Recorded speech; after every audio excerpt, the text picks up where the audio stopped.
Hi, I'm TP McAtamney. I'm author of the book My Waffles Are Cold, A Man's Guide to Abusive Women. On today's segment, we're going to talk a little bit about hoovering.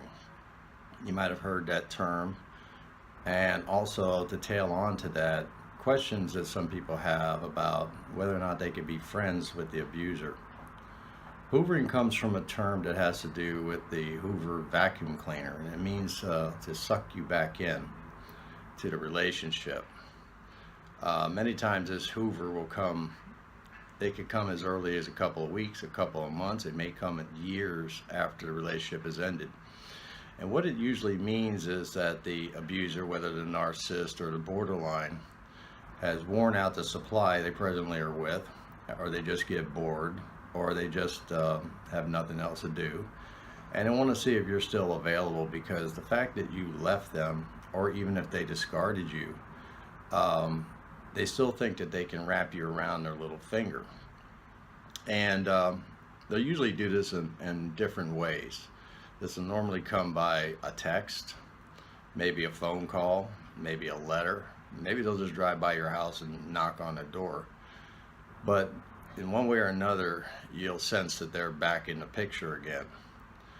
And let's say that you've left the relationship and you've gone total no contact, and you blocked all contact from them, and here they are weeks, months, years later finding another way to get in contact with you.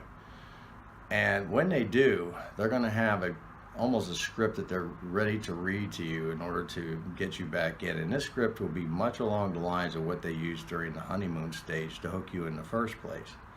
And if they have to use the "I'm on my knees and I'm about to take my life unless you allow me back into your life" approach, showing that they have some kind of humility all of a sudden, or they've seen the errors of their ways, or they just want to try again. That's what they'll use, just to get you back in, so that they can continually beat you again, like they used to, beat you when they had you in a relationship in the first place. That's both emotionally or physically. Depending upon where you're at in your recovery, will have a lot to do on how you respond to this. If you're still kind of going back and forth in your mind about the relationship and are not resolute about your no contact, and the fact that you made up your mind, hopefully made up your mind, that this relationship is over, you could get sucked back into this. These people are master manipulators, and they know exactly how you function. They know exactly how you tick, and they're going to use that against you in order to get back into the relationship, and again, just start off where they left off.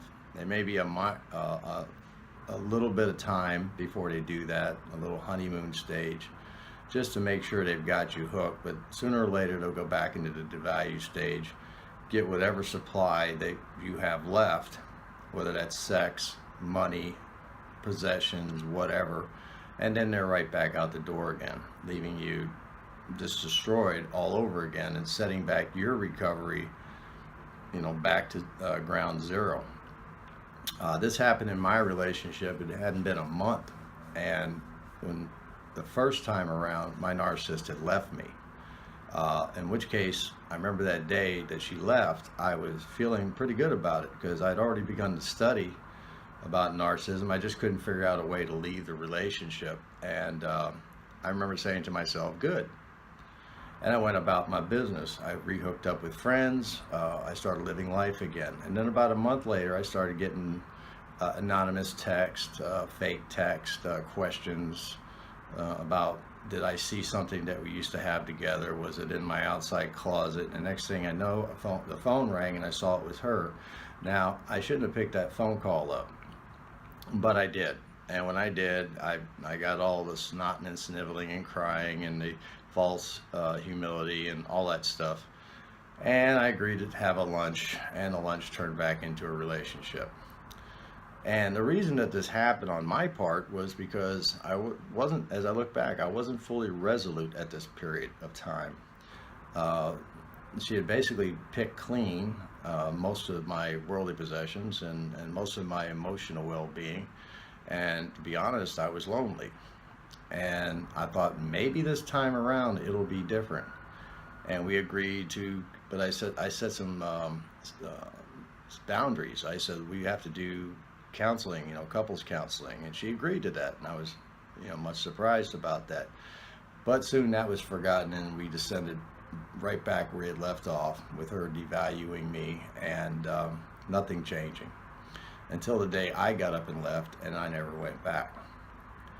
So you have to be, the way that you can guard yourself against this is, again, be resolute in your no contact and your decision that this is over. Whether she left you, discarded you, or you left her, it doesn't matter. It's over. And this is difficult for a lot of people, and I understand that, because some people have been in these relationships for many, many, many years, and there's a lot of emotional and physical and mental bonding to these people. And you always want to hope that one day people can change, that somehow people can change. Well, look, I'm here to tell you, just from my experience and the experience of many other people, narcissists don't change.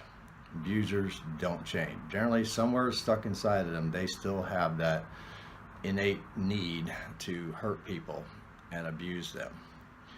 So, and again, the question always gets to, and I've said this in other videos, who needs it? Really, who needs it? It's like, it's not the only woman on earth that you can be attached to. I'm remarried since I left the narcissist, and I'm very happy with my decision to do that. And my life is not full of narcissists. It's full of my new wife and the life that we have now. So there is life after abuse. And there's hope and there's love, just like it says on one of the Facebook pages. Now, that I was lucky, to be honest. I was lucky to find somebody like that. That doesn't always happen. But I was resolute in restarting my life. I had started going back to school, to college. I had started revisiting some of my old habits and things that I've done, playing guitar, going out with friends, enjoying life, hitting the beach. I lived in South Florida, and just doing the things that I could not do before during that period with the narcissist, and even before that time when I cared for my wife who had died of cancer, and I really couldn't get out and about. And again, just began living life again. And it just so happened that I met a woman that we fell in love, and it felt right, and we got married, and so far so good. And it's nothing like an abusive relationship, nothing like I've ever experienced before, except with my previous wife who had died. And I'm very happy about that. But again, not everybody's that fortunate. And you may not know what to do after an abusive relationship ends. You spend so much mental energy on these people. You may just be tired. You may just be worn out. And that's okay too. That's normal. And you can get bored, and you can get lonely. And this is where I said that getting some type of therapeutic help after abuse is very important in my estimation. You don't have to, but it's very important, because I was also in therapy. And so I was able to see the things that happen after abuse. I was able to learn about them. And so when the feelings came, I knew what they were. When I felt lonely, I knew that's very normal. And what to do so I wouldn't feel lonely. How to get myself out of feeling lonely.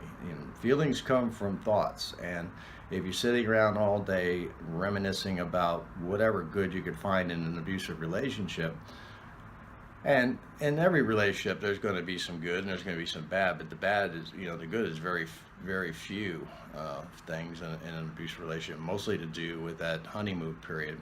The rest of it's crap.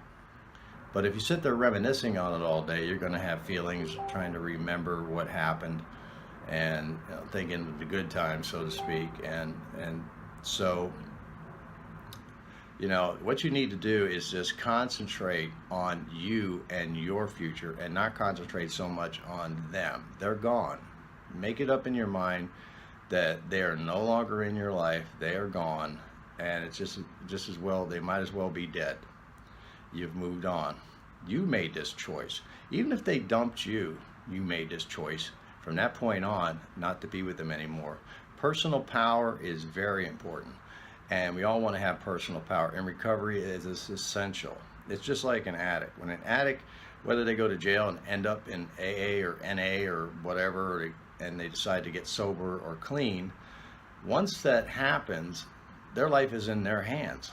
They can get all the tools they want, but unless they want to quit, it's not going to happen. So that's called personal power. Now that the narc has either discarded you or you've left them, now your life is in your hands. You have a choice. You can go back and let them suck you back in, or you can say, no, I'm better than this. I deserve more than this, and move on.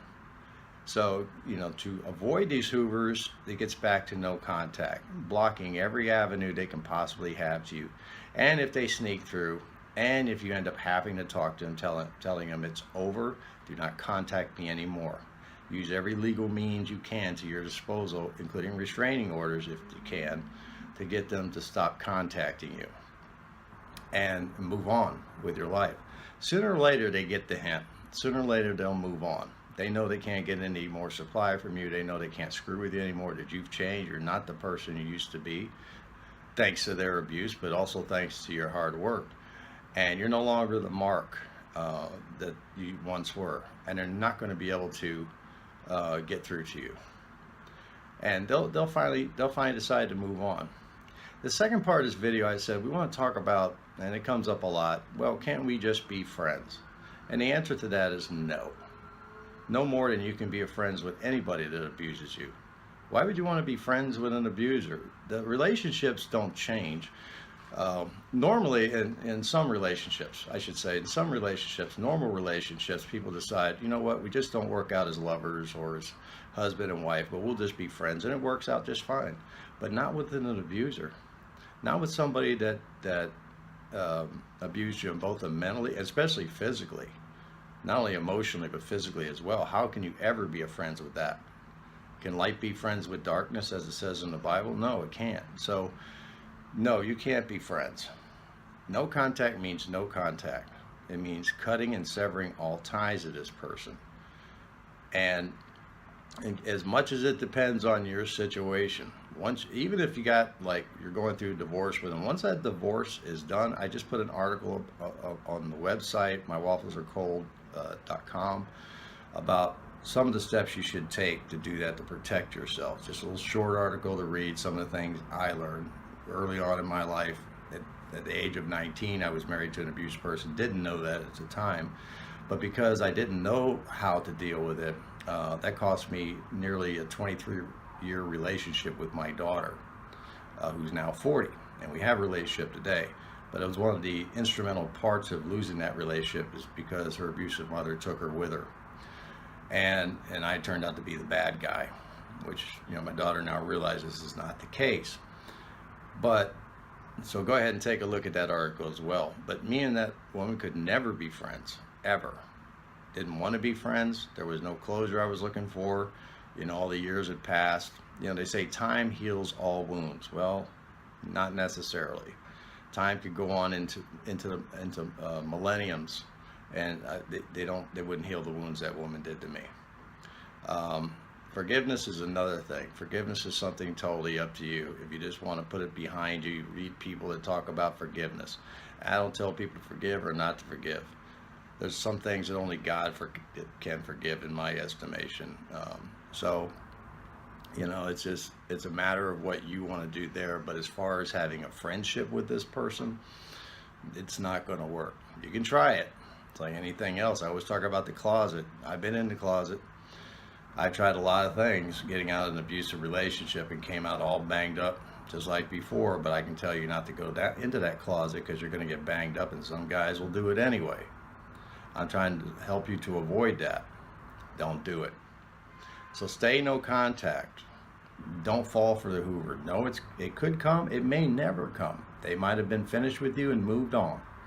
That's fine. Consider yourself lucky. Some guys get disturbed because I've never gotten a phone call back from her. How could she just move on like that? Well, because she's a narcissist, borderline, other type of abuser, psychopath, sociopath. That's what they do. They use you up and move on. Are they thinking about me? They're not thinking about you. Only in regards to getting supply from you are they thinking about you. So you drop all those ideas, those romantic ideas about this person. They never existed in the first place. It was all a lie. So just move on with your life and give it up. And don't fall for the Hoover, and definitely don't make them one of your friends. You can find other friends. Do that. If you don't have any friends besides them, then that's all the more reason for you to move on in your life and find more friends. Again, I'm T.P. McAtamney. I'm author of the book, My Waffles Are Cold, A Man's Guide to Abusive Women. Thanks for listening in today, and I'll talk to you soon.